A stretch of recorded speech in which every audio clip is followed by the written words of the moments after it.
This is the last episode for the book The Giver by Lois Lowry. I think it's Lois, isn't it? Listen, I saw an interview and she said it's pronounced Lois. She said Really? Really? No. Oh my God. You're something else. That's Could you imagine? It's pronounced Lois. Lois? You guys ever seen the Joe Dirt? Dear Tay? Feels like it's been a really long time since we talked about this book last That's time. what I said too. But I don't know.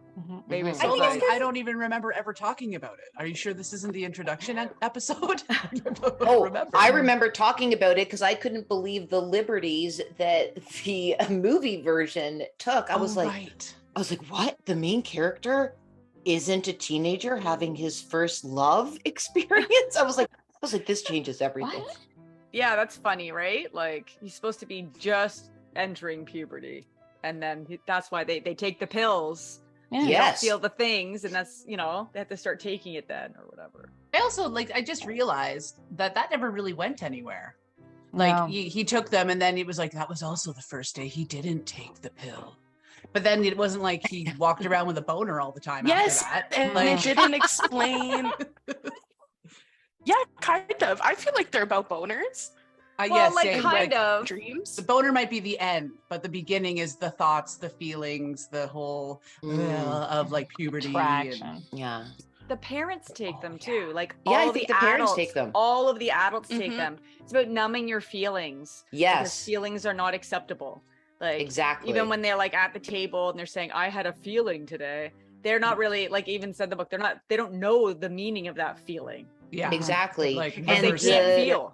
the variety of emotions and feelings are a threat because that's what could lead to non-conformity. And I think that's one of the main themes from the book and the movie. Yes, and his pants.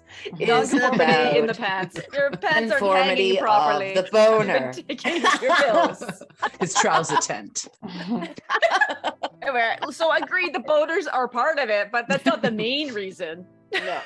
Yeah. But, I mean, it's really ultimately about control, though, right? Like it's the Yes. whole society is about ultimate control. And I think those stirrings, the pills for the stirrings is a big part of it. Yeah. Oh, yeah. I think it's kind of weird too, though, because before the pills, there's still feelings. You know what I mean? Like as people not part of that society, you have feelings, like toddlers have tantrum. Like these are feelings. The basics. Right? Yeah. So I don't understand the timing. Unless I guess the requirement is once you reach this age, you're expected to control your feelings. And so this pill will help you because I think it's your sexual feelings in particular. Yes, I think. Right? So. Well, I think Mare's saying all feelings because the adults are still taking it and so it's I think it's even the nuances of feelings. It's the more complex feelings, the potential for having even emotional paradox within. If it's not very clean and straightforward and can lead to purpose in some sort of communal functioning way, it seems like that's when emotions were troublesome. I think it's also to be desire because people are not even, you can't even have the desire for your own career. They tell you what you're going to do. Yes. Like your anything children. beyond that age. Yes. Yes, you're right. It is desire. Right? There's all kind of desire. So maybe that. I think the desire, everyone having their own desire, what did they call it? Sameness. I think if everyone had their own desire, they wouldn't be having this sameness. And so that's probably part of why they take the pills too, is they want everyone to think the same, feel the same, do the same. Yeah. And the timing is about I guess adolescence is when you really start to explore your individuality. And I guess that's what they're trying to dampen. There's no individuals here. Everybody got to be the same.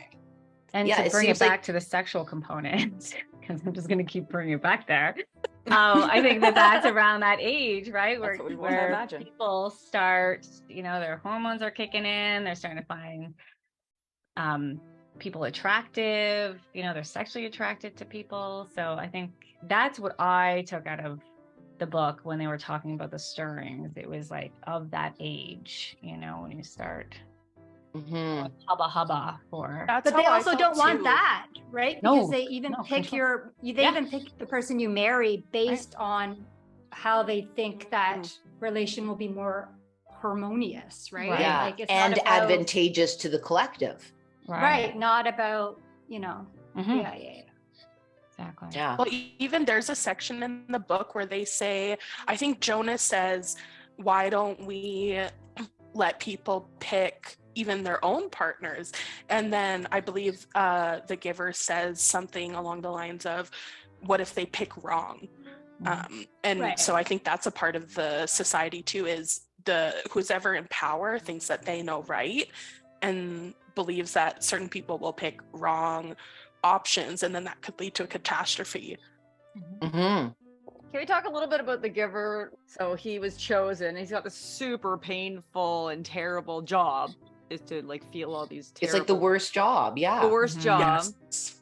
And yet, like I guess the power of like a controlling group to like make somebody still do it. And then his daughter, can we talk about the daughter? Yeah, Rosemary. She was the first one chosen to be the receiver. He loved her, and yet he went along with it. Like, it's just amazing how you can have, control and people to go along with it. Because, I mean, they couldn't have lived without the giver. They somehow, like, he still, even though he had all this pain, he accepted that he had to. The fact that he loved Rosemary and then she released herself, then I think that circumstance ultimately led to the giver and now the new receiver, Jonas, making the decision to give the memories back to everyone. Yes, absolutely. Because of that feeling of love and heartache and I think the giver had to have that experience, because it almost acted as like that disruptive force that opened up a space within his mind to start considering other, and other being what he wasn't socialized to think, believe, and feel.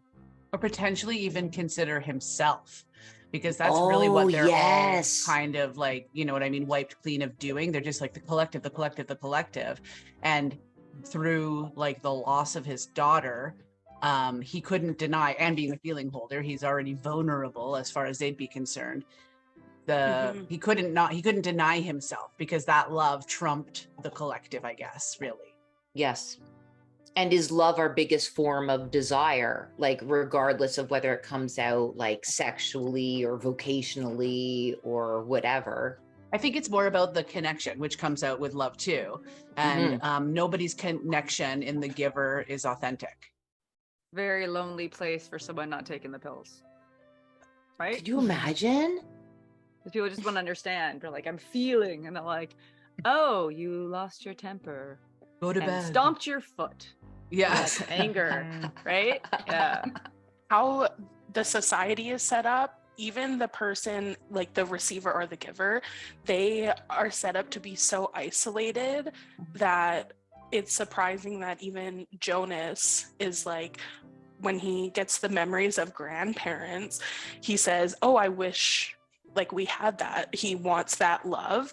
And it's so sad that they let the giver or the receiver feel all these feelings, and then they can never share that with anyone, and they can never feel it beyond their memory.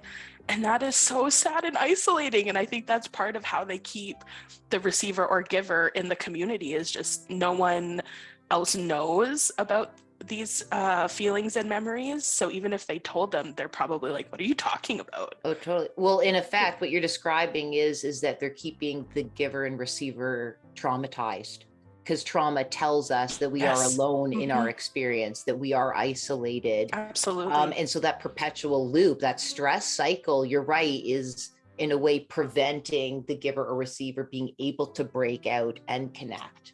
The fact that Jonas was able to is like monumental. It's funny that you say that though, because like obviously what you're describing, I wouldn't want to choose. But when Mare first said it's the worst job or whatever, inside I was like, no, it's the best job. Like what I was reading, I was like, I want to be the giver or the receiver. Like I don't want to be the rest of the fucking robots. Like, and then the fact that like it's about balance, right? Like you can't know joy if you don't know despair. And you can't know Like, true purpose unless you understand your pain. Mm-hmm. Yeah. So like the pain is Absolutely. painful and bad, but it's actually good because by contrast, it really highlights the good feelings or whatever. I found it interesting, like, to ask you, remember how they had that one, the day that they could all play, and Jonas, because of his memories, he couldn't play with his friends like he used to. Remember they were playing like the war game. The war games, and he had experienced what war is like, and he couldn't interact with them. So I feel like that really cemented his isolation, and that he could no longer just be a kid and play with his friends because he had all these memories. So it's almost like further isolates him having this. Absolutely. Yeah. That was an important part of the book. Book interrupted.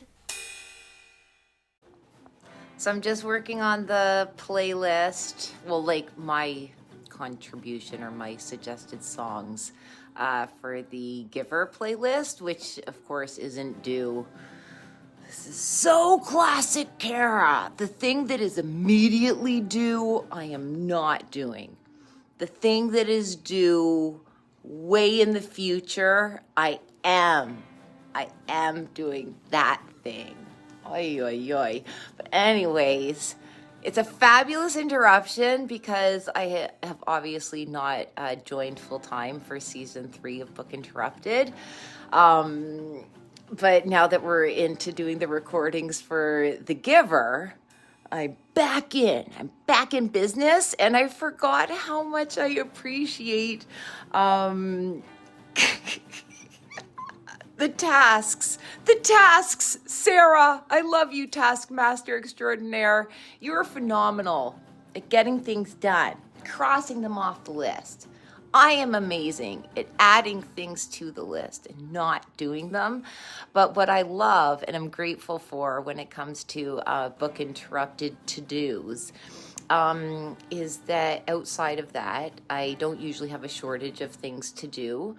And the important things for like work and school, sometimes I'll get so anxious that it's helpful to have a different to do that doesn't make me anxious, and I can just pop over, do it. I get that hit of being like, yeah, you're a normal person who knows how to accomplish things. So I get that hit, and then it just like, I don't know, makes me feel like I'm in a better place to get back to the other matters. So I'm having a great time, and these songs that I'm suggesting are fabulous. I want to stay down this rabbit hole all day. On Book Interrupted. This is a 4 series, like a 4-book series. Oh, it is? So there's I'd four be interested stories, in reading so the others. I've read 2 of the 4 because like Of course I you was like, have. I should try to read them before the podcast. I read 2 of the 4 this week. But because again, they're not like super Classic long. Meredith. The last one, well, because the question is, so one of the things that I like about the book, but a lot of people hate about the book, is that at the end you don't know what really happened, and so it makes you think. Hate it. Like, did this happen? Did that happen? And so I like you love really that. start reflecting on the book, on like what it could mean, and is it a happy ending or a sad ending, or can I choose, and all that stuff, right? But if you want to read some more of the books, there's some closure in the last book about what happened at the end in the first book. So I read the second one, which is not in this community. It's a different community. So like in this dystopian future, there's this community, but there's other communities, and they're running the show differently. And there's different aspects of control or whatever, or not, or lack of. Cool. And so you see different communities interact with each other a little bit, like people who work on a ship. Can I make a prediction? Which one? Okay, yeah, make a prediction. I just think that book 2 may be the extreme opposite. So this one was super controlled. So I think book 2 is going to be like, and then what if there was no control?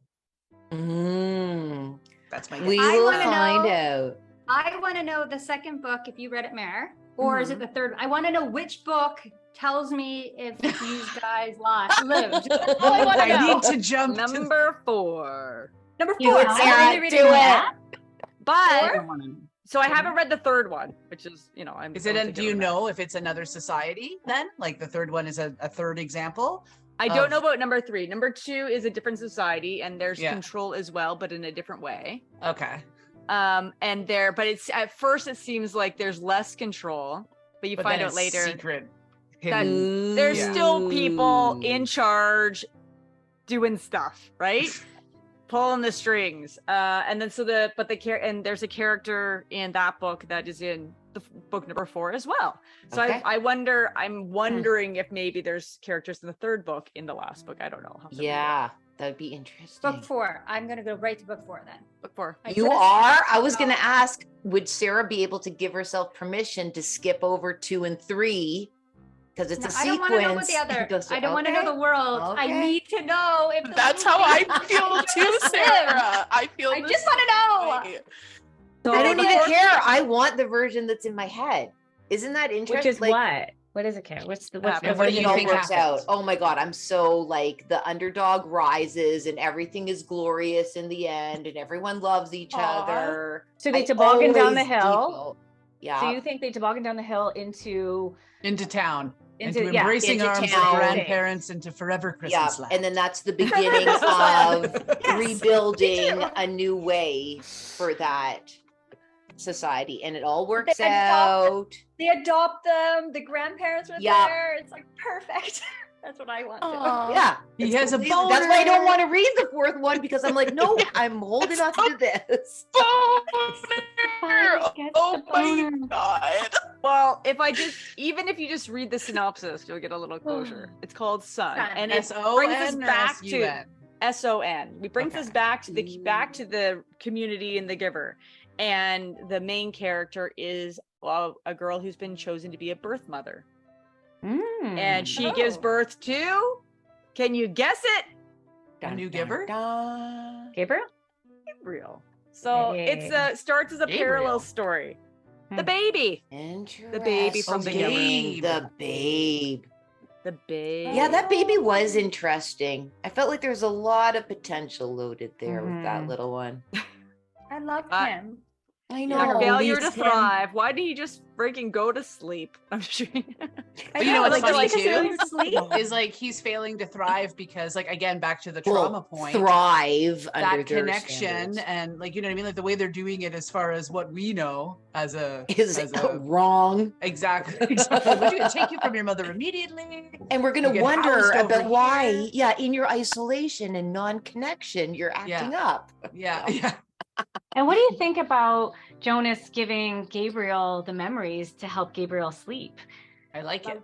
Oh, I loved it. I think that Jonas did that extra rebellion. I was like, there to be more of a punishment for him to be doing that. I thought it was, I thought someone was going to find out or something, and that was going to be a big problem. But it was kind of wholesome. He was just storytelling. Trying to help like something I think we would do. Yes, like that's something we would do to our babies. Yes, totally. Yeah. Until he was going to go be released, though, right? And then. Bro, one of the things I was thinking about with this book is like the people or person who like designed this society. Part of it's like all around comfort. You're like, we don't want any discomfort, and that's kind of a little bit like our world now, where we're being told this story that comfort is good, but now what we find is that all of the comforts of our life is not actually that good for us, right? No. You know, like what's that movie with the fat people in the chairs? Is it WALL-E? Oh, I love WALL-E. That's the result of extreme comfort or whatever, and instant gratification makes everyone you can't remember anything. Yes. I'm sorry, I love it when he calls Eva's name. It's so beautiful. It's one of my favorite movies. You know, I was talking to a friend yesterday about like health and stuff, where it's like, if you want to be healthy, like long term, you have to do some things that are uncomfortable. But if you're always told the story that comfort is good and you should want comfort and we're striving towards it, then it makes it harder to be like, I'm gonna do this hard thing to be healthy, rather than saying it's a good thing to have a little bit of adversity. Like with Jonas, it's a good thing to feel these bad things, because then we have a richer life or whatever, like, you know. And same with like, it also ties in with Glennon Doyle, like saying you can do hard things as an epiphany. right? Like as if things That's an shouldn't. epiphany. Yeah, like as if things shouldn't be hard, right? Like, oh, things are hard and I can do them. I don't have to drink and drug my life away just because things are hard. Yeah. Yeah. That good things can come out of me being resilient. Yeah. And, And choosing to uncomfortable. exactly. It's about discomfort. That was a good one. I wonder how they control their weather. Do you think they're in like a biodome kind of Yes, thing? that's what I imagine. And that's why I also didn't think he was going to Games. be able to, spoiler alert, escape. You know what I mean? Like I thought he was just going to run into an invisible wall, like Truman Show or something. Yeah. That was like the climate controller. You can never get past. Yeah. But then like there's the planes in the sky. Like that's a big, but I mean, the Hunger Games, whatever. We have to suspend our belief. For whatever reason, they can control that segment of area. Yeah.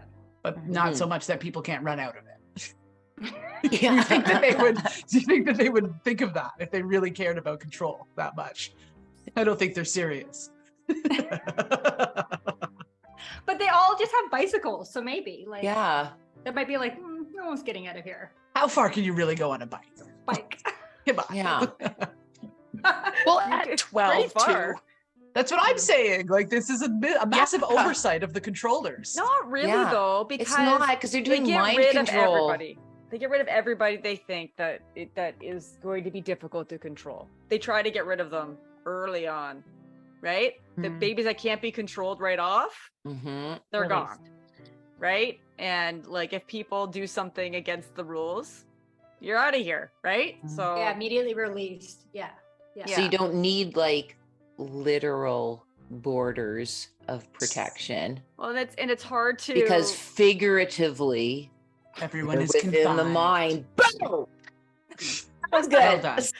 Oh my god. What do you think about that Oh my whole God. thing with the release? Like when Jonas realized that his dad was actually murdering all these babies, you know? Yeah, that's my crazy. God. I have a question. What Yeah. about when the old man like walked out a door? Did he walk to another man stabbing him in the eye or whatever they did to Yeah. the baby?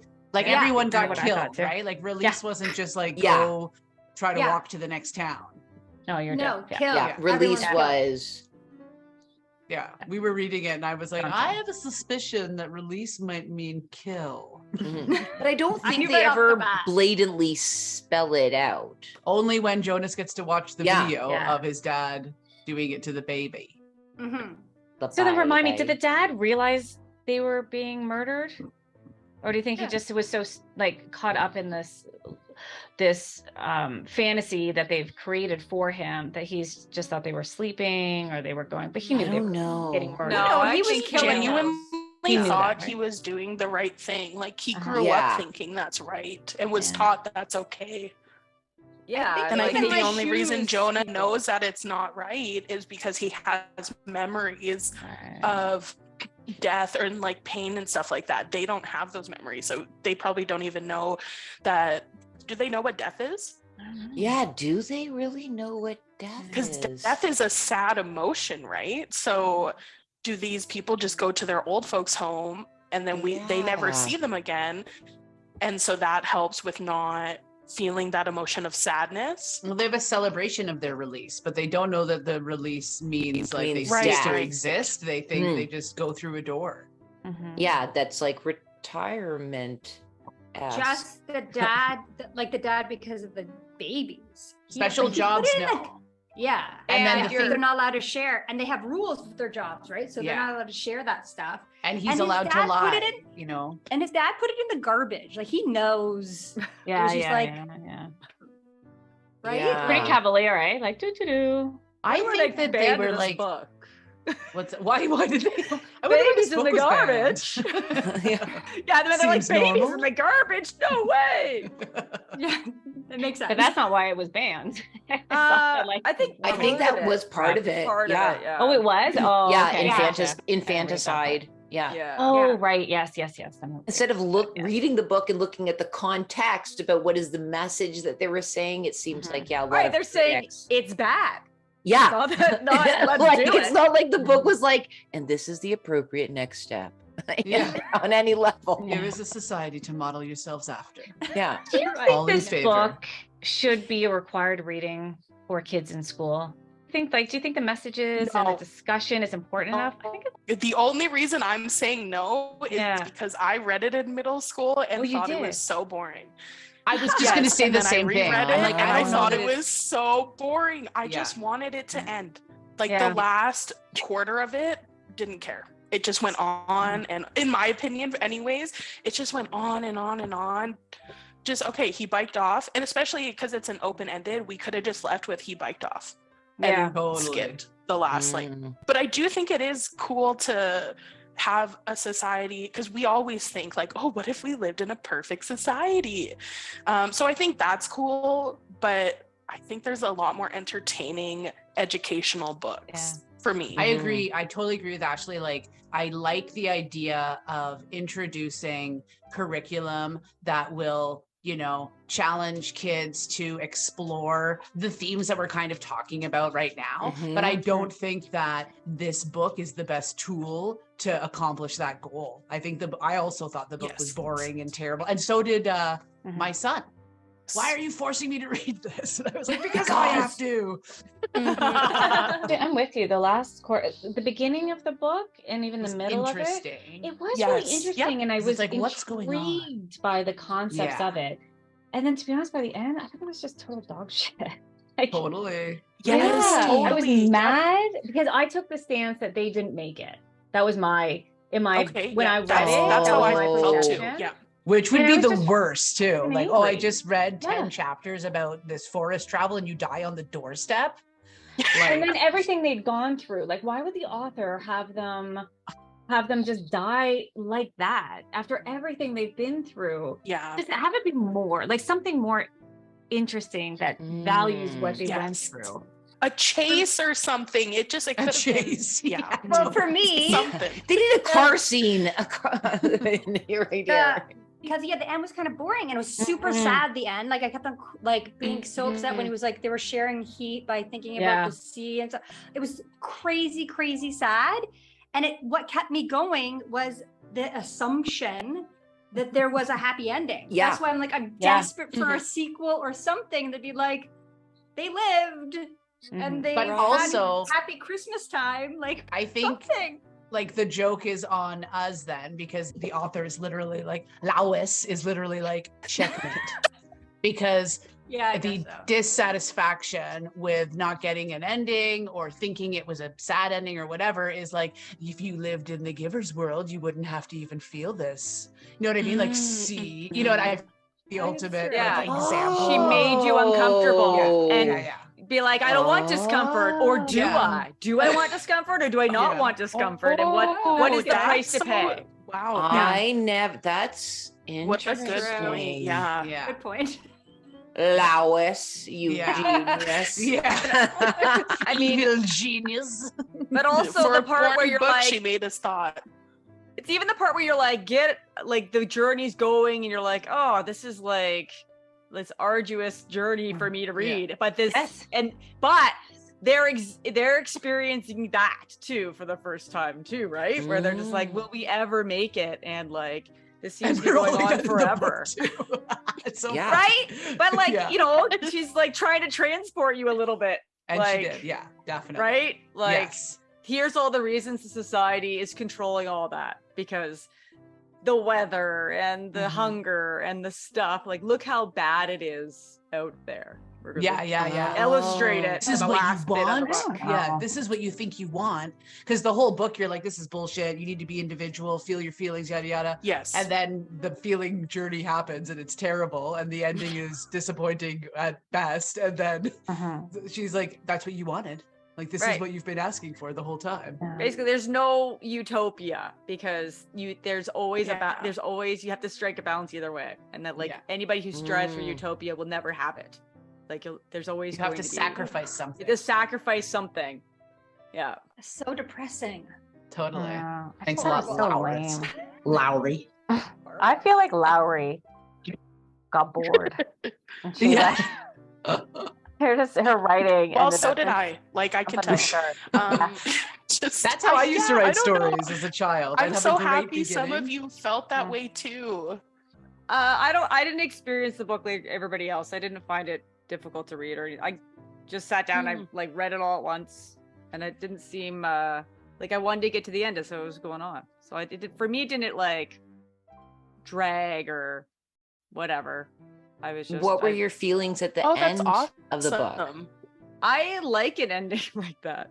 Yeah. Right? Because then it makes me think about all the possibilities and what the author wants you to think about. Like, what is she trying to get you to think about? And then because it's so like up in the air, you really start thinking about the sled memory that he received. Like, is it real? You know what I mean? Like, so at the end, is he just re-experiencing this memory because the baby's releasing it to him because the baby's dying? Or right, like in my mind I was like, did the baby die because he'd given all these things to the baby to help it get through? And as we know, when Rosemary died, all of the things she had received went out into the community.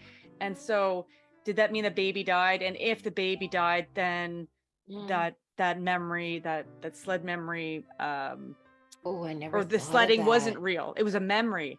But if they survive and they're sledding down in the same way as the memory, then what does that mean? Was somebody looking into the future and that's where that memory came from? Is there something else going on? So like trying to tease out, like, is it real, is it not real, and what does it mean for like the rest of society and the rest of the memories that the giver was giving him? Are they present memories? Are they future memories? Is it just history or like more than that? I never thought of those layers. To make you thinking back to all these things. So I don't know. Yeah, it really sounds like that type of ending, at least with this book, allows you the opportunity, Meredith, to consolidate all of your learnings from that book to come up with like potential predictable patterns of what the next steps would be, what future chapters would be. Right. I like to think about like what the author is trying to say, right? Like it's like art is a way of showing, expressing ideas and stuff, right? So like what is she saying, and how does that, what's the commentary on our current world because of that? Speaking of that, I was just gonna say it can totally be compared to colonization with Indigenous people and how, you know, if you are colonized and you come into this community and you assimilate into it, you're not going to go starving, you're not going to be poor, you know, all these things are kind of like granted, but you lose that history, you lose that feeling of community, you're losing all of that stuff kind of that this community has taken away from all of their people, all of their feelings. Yeah. You're even losing like your own native language and having it replaced with very clear, precise language, at least in being scolded for not saying it properly. Yep, absolutely. Well, so you can totally see the parallels. I don't even know if that's on purpose, but I mean, a good book, you can compare it to so many different, like you were saying, times in history. Like the residential schools, right? That would be totally a really big example of that. Yeah. So what earlier, I believe Kim was saying she thought that being the giver or receiver would be one of the best jobs. Do you guys have a job when you were reading that you were thinking, oh, I would like to do that? Giver or receiver, just like Kim. Nothing else will do. No, for real. It's like it can, I can see the power there as well. Like you could just turn off the speaker. It's the knowledge keeper. If you want to draw back another parallel to Indigenous culture, right? Like it's the ultimate elder with this, with all of the stories. You hold the key to the past. And just to your point too, Ashley, that assimilation, we see how well that works out, right? So like it kills people. You know what I mean? Their spirit, and then, you know, like it just really is destructive. So the idea that this is a utopia is actually one, again, you know, dystopian novel is all like, it's actually a nightmare. Like, okay, here's another question. Like think about the parents too. So after the parents get paired, then they are allowed to have 2 children, and then once they get old, they're sent separately to old age homes. Like totally. It is a nightmare. There's no connection. There's no, you've spent like 25 years with this person and you're like, see ya. Now I go to an old age home where 11 and 12-year-old the house babies. of the old. Right? Right? Like, yeah. And then eventually they kill me with a needle. Like, horrible. Just a horrible existence. Here's on the flip side, the other question. Is there anybody who, if they had the choice, wouldn't be the giver receiver and would choose a different one? Because I think the book is making you want to be the person who suffers. Mm-hmm. Okay, Ashley, let's hear it. What would you want? I would want to be a birth giver. Mostly because I think they're the only people that have sex. And I would be pretty sad in life if like I couldn't do that. And they seem to be treated really they seem to be treated really well. They got like a 3-year vacation after giving birth. Are you kidding? But then they're the hard laborers after that. Yeah, they go to hard labor. All good. That's fine. That's fine because she's having sex and going on vacay. I got to smush. That's what I'm saying. Smush. That's all I want in life. Gym tan laundry. What about you, Diddy? Do you have the same? Do you have the same criteria? But